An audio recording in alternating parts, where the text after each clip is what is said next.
My name is Florian Hager and I work for the German television and for the French-German cultural channel Arte. And I'm here for getting in contact with the creative people in Europe.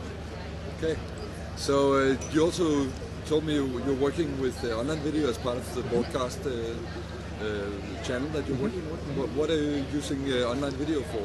So there are several formats we use online video. There's one very well used in Germany is the catch-up TV thing. So we offer a large range of videos or broadcasted shows online, so that the user can visit the site afterwards and watch the videos. So this is called the catch-up TV in Germany, which works very well for all of the services, broadcast service, whether it is public or private. And it is called Arte Plus 7 for the German-French cultural channel, and it's also a big success for everyone to watch the videos afterwards online. And with Arte, we are on the French side. We work on a cooperation with Google. So we are planning to put all of our videos, which are in the Arte Plus 7 in the catch-up TV offer, to put it on Google. So we have a channel on Google or on YouTube. Yeah. And we are planning to put all of our videos up there too. So why do you want to put it up there? What are your key thoughts about how this will develop? I speak for the German-French cultural channel Arte. Everyone knows that, especially in the cultural area, there are not too many people watching the shows on TV. So we are looking for a way to reach our audience and to put our contents where the audience is. So we try to Google or YouTube is just one idea to show those things we make to a larger audience, and we have an embeddable player, so we can offer our contents. Like we make a lot of investigative documentaries on environment and other kind of stuff, and so now we can provide the stuff to Greenpeace, to other organizations, so they can reuse our stuff for their purposes. So there's the idea to open those closed shop broadcasts as it was before, and we were trying to get our contents away to the people where the people are. Okay. So this is the one so the contents we make for the television to get the contents to the people, and the other way around is we are working on a big project called Arte Creative, where we want to get the young talented creatives to contribute to our channel, to upload videos, to work on projects with us.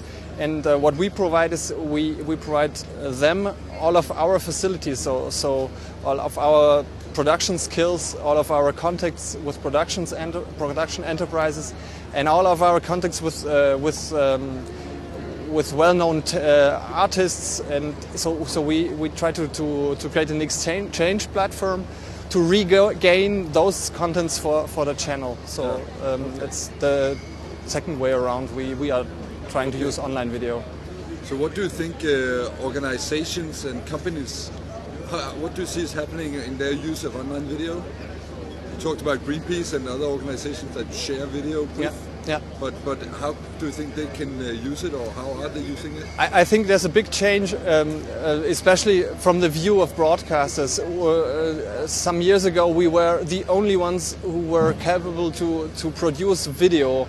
So moving images was kind of our business. Now nearly everyone, every user can create online can create videos, and all of the other companies like Greenpeace as well. They get to be also some kind of content provider or producer, so they produce their own videos.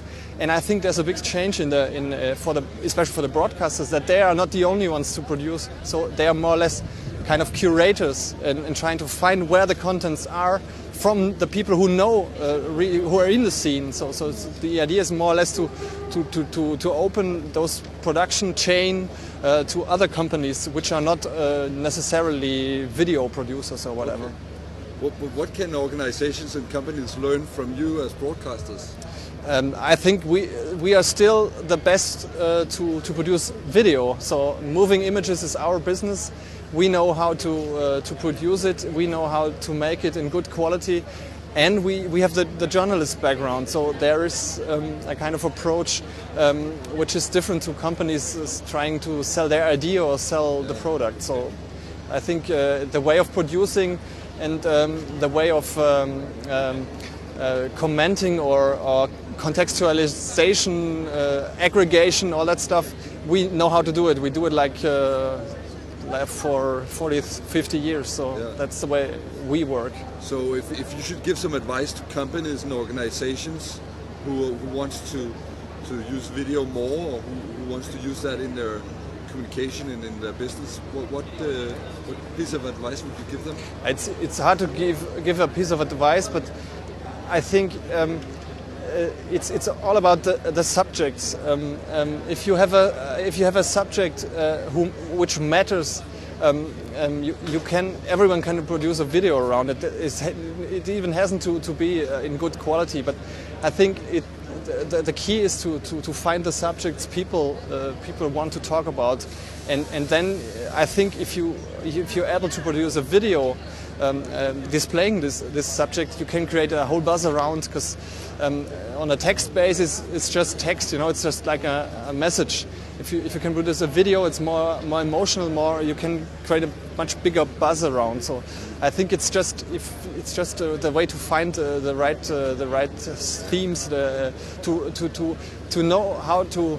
I work a lot with Twitter and with Facebook, and you can now you have programs where you can see which are the themes people were talking about. So there you can see what happens, and maybe you are able to produce a video for that, and you can put it in the chain. So maybe maybe you can create a much bigger buzz around.